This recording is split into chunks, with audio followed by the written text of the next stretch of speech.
Bonjour à tous, aujourd'hui nous allons voir ensemble le gestionnaire de scénario qui fait partie des outils d'analyse d'Excel. Donc vous retrouverez cet outil dans le menu données, analyse et scénario. Donc il faut aller dans données ici, regardez, et analyse et scénario. Et c'est le premier outil ici. Donc cet outil nous permet de produire des synthèses. Donc c'est un outil d'aide à la décision parce que vous pouvez en fait générer automatiquement un tableau de synthèse à partir d'une proposition. Vous allez pouvoir générer d'autres scénarios. Bon, bien sûr, il faudra avoir les données. Donc, les données, par exemple, dans cet exercice, ça va être ça. On a des propositions qui sont faites. Donc là, on va prendre un cas de scénario qui est par rapport à un calcul d'un crédit, par rapport à des frais bancaires. Ici, l'idée, ça va être de regarder les propositions qui sont là et de les retranscrire. Donc, dans un premier temps, le travail, ça va être d'être capable de retranscrire des données brutes comme ça en tableau. Donc, on va prendre la Banque du Centre qui propose donc un crédit sur 4 ans avec un taux de 4,5% par an et un taux d'assurance de 0,5 par an. Donc, ces données-là vont être répercutées dans un tableau. Donc, le premier travail à faire, mais qui n'est pas à faire dans cet exemple, ce sera de reporter les données ici, dans les cellules vertes. Il faut mettre des libellés en face de chaque valeur. En l'occurrence, le capital emprunté sera commun à toutes les propositions. On part de 10 000 euros pour toutes les banques. Et, euh, et donc, euh, on reporte le capital emprunté donc, qui est le même. Donc, c'est pour toutes les banques, on leur va demander le même capital, mais simplement, les différentes banques vont nous proposer différentes combinaisons ici. Donc, ça, c'est ce que j'ai appelé les valeurs variables. Et puis nous, en fait, on va faire un calcul dans ce tableau qui va nous servir pour calculer pour chacune des banques. Donc on fait égal VPM. Là, c'est une fonction qui a déjà été vue dans un autre tuto. Donc on va la refaire ici. Donc VPM, donc, qui permet de calculer une mensualité. Donc si je reprends mon assistant fonction, il me faut un taux. Donc là, je vais prendre le taux du crédit plus le taux de l'assurance. Ces deux valeurs sont annualisées. Donc nous, on veut les convertir en mois. Donc on divise par 12. Ça, ici, c'est la première valeur à remplir. Ensuite, on a un deuxième argument dans cette fonction, c'est NPM, le nombre, donc le nombre de mois. Donc là, il va nous falloir prendre la durée qui est ici, en années, exprimée en années, et il faut la ramener sur un mois. Donc on multiplie par 12. La valeur actuelle, c'est le capital emprunté. Ici, c'est facultatif, donc on ne va pas le remplir. On obtient moins 230 euros, ici, ce qui est conforme au résultat attendu. Donc, on va juste mettre le moins devant pour que ce soit plus lisible. Et maintenant, on va pouvoir calculer le coût total du crédit. Donc, le coût total du crédit, c'est la mensualité qu'on va payer ici, qui a été calculée, fois cette mensualité va être payée sur 4 ans fois 12 mois. 4 fois 12. Voilà. Et on va enlever le capital de départ, puisque ça, c'est pas. C'était. Voilà. Donc, là, on va obtenir, si j'enlève le capital de départ, on va obtenir simplement les frais de la banque. Donc là, le crédit coûte 1054 euros dans la banque du centre. C'est-à-dire que la banque du centre va gagner ce montant-là grâce à ce crédit, par les taux d'intérêt et le taux de l'assurance. Voilà. Maintenant qu'on a rempli le tableau ici, on va utiliser le gestionnaire de scénario parce on a terminé l'étape de préparation. Donc, on va s'intéresser aux hypothèses.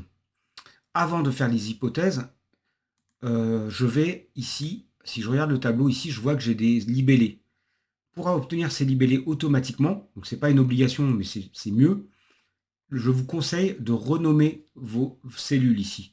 Clic droit, définir un nom, vous l'appelez capital ici, donc vous prenez le nom proposé par défaut ici, clic droit, définir un nom, vous l'appelez durée, c'est le libellé qui est en face, Pareil pour le taux ici. Vous donnez un nom à chacune des cellules. Ici, c'est l'assurance. Clic droit, définir un nom. Je prends le nom par défaut, ça va très bien. La mensualité, pareil. Et enfin, le coût total du crédit.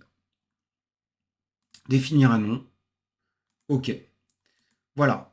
Sachez qu'en ayant nommé ces cellules ici, eh bien, on va avoir nos libellés, les noms des cellules qui seront repris ici, ce qui sera beaucoup plus convivial que d'avoir des noms comme par exemple C5, etc., etc. Ce sera beaucoup plus parlant et ça vous évitera de les réécrire.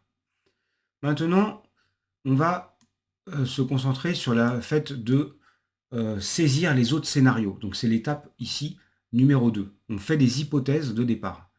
Donc pour ça, on clique dans Données, Analyse et scénario, on va dans Gestion d'un scénario et on va ajouter un nouveau scénario. Ce scénario, on va l'appeler par exemple banque.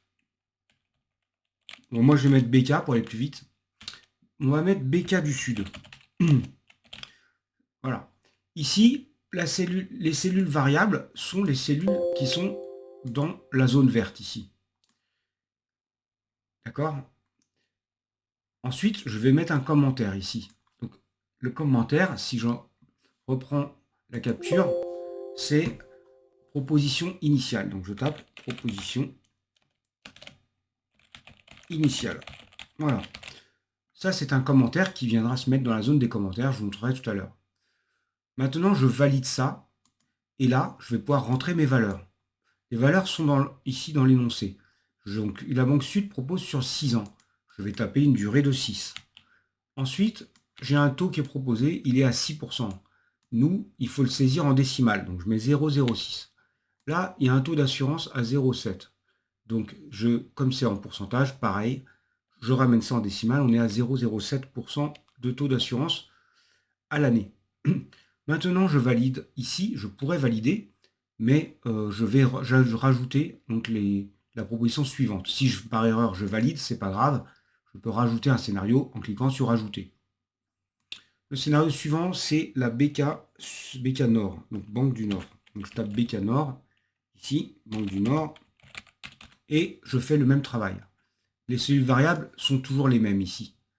On pourrait les mettre ailleurs que dans ce tableau, mais ça n'a pas d'intérêt, donc moi je les laisse dans ce tableau-là, vous verrez pourquoi par la suite.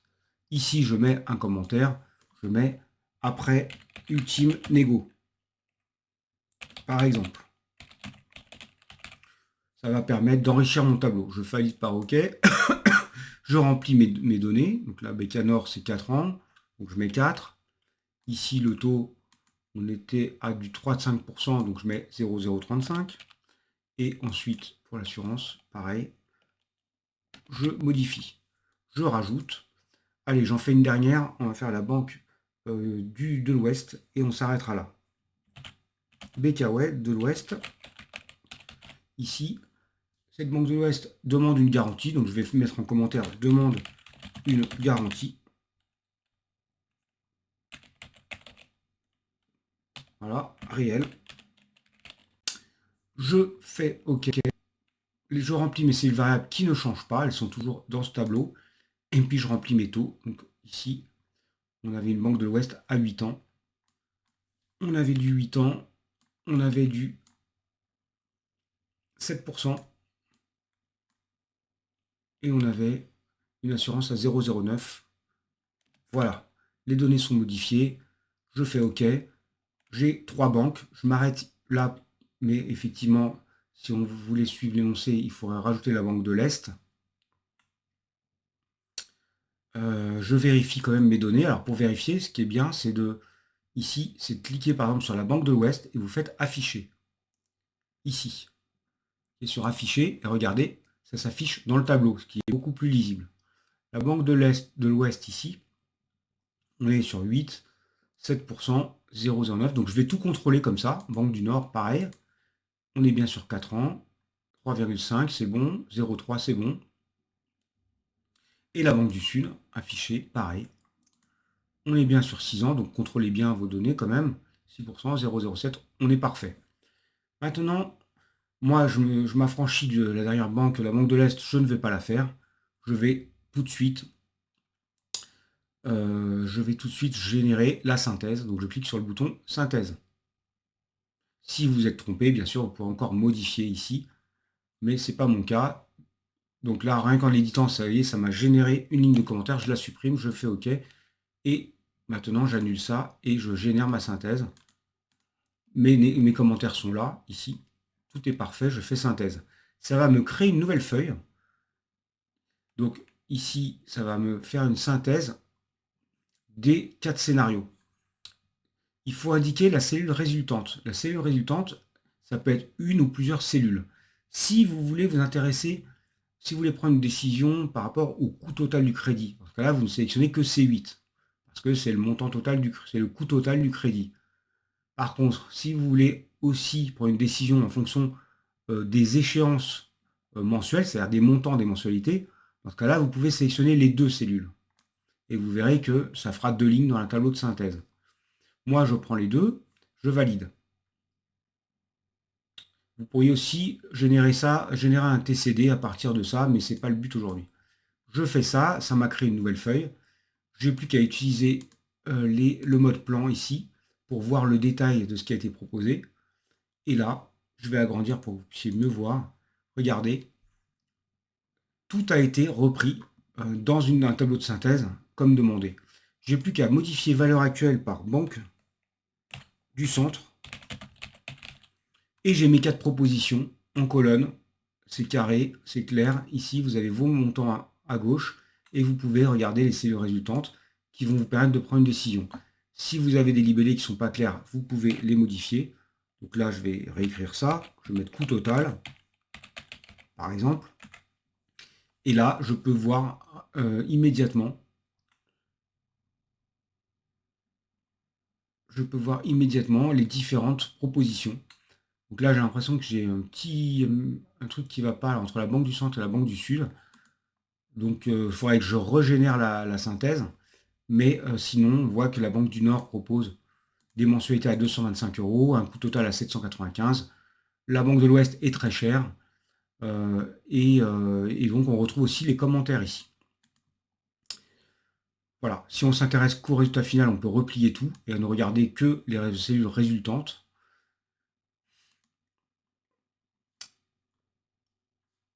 Voilà.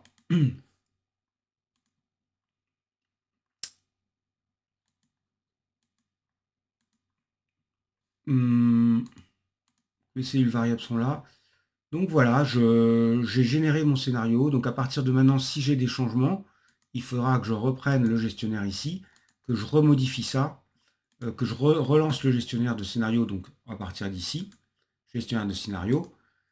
Vous, par exemple, la Banque du Sud. Donc la Banque du Sud, c'était 6 ans. Bon, en fait, c'est la Banque du Centre qui n'est pas bonne. Donc je vais modifier ici.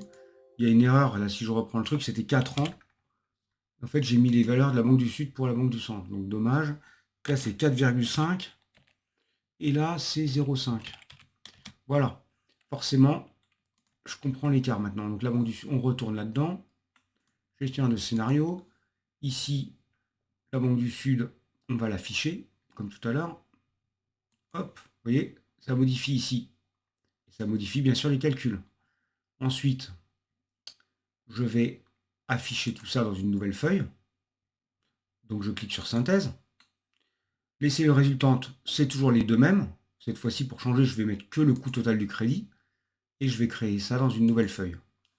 Voilà.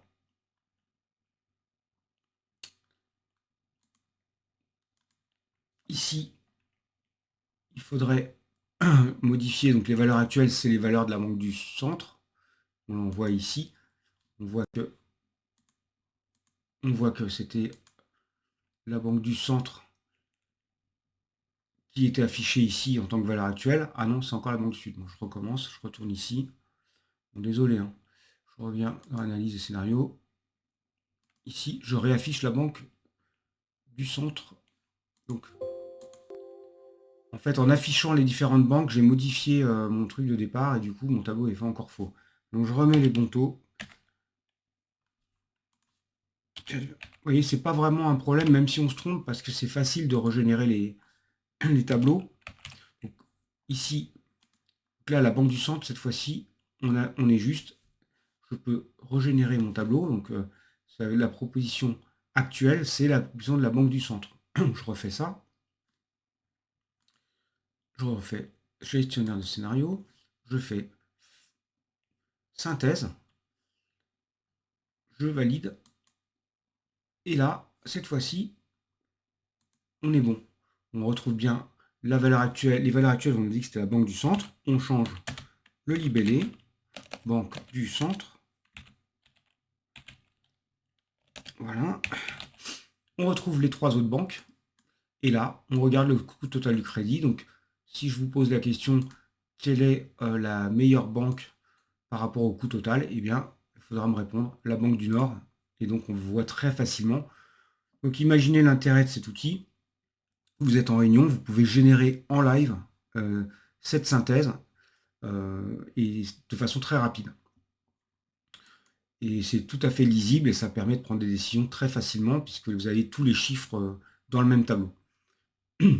Donc ici, quelle est la banque la mieux placée? Eh bien, réponse, eh bien, c'est la Banque du Nord, puisqu'elle elle ne demande que 795 € de coût total de crédit. Voilà pour le gestionnaire de scénario. Donc, bien sûr, on aurait pu utiliser ça avec des scénarios complètement différents. On aurait pu, par exemple, faire des calculs de coût de main-d'œuvre. Donc, on pourrait avoir des développeurs qui sont à 50 € de l'heure ou, je sais pas, à 400 € au jour, d'autres à 500, avec des coûts, par exemple. Enfin, voilà, là, j'ai pas d'exemple à vous montrer pour aujourd'hui, mais on pourrait tout à fait imaginer d'autres types de scénarios. Le principe reste vraiment le même. Donc normalement, vous n'aurez pas de souci pour adapter cet outil à votre contexte. Voilà, je vous remercie d'avoir suivi ce tuto. Je vous dis à très bientôt. Au revoir.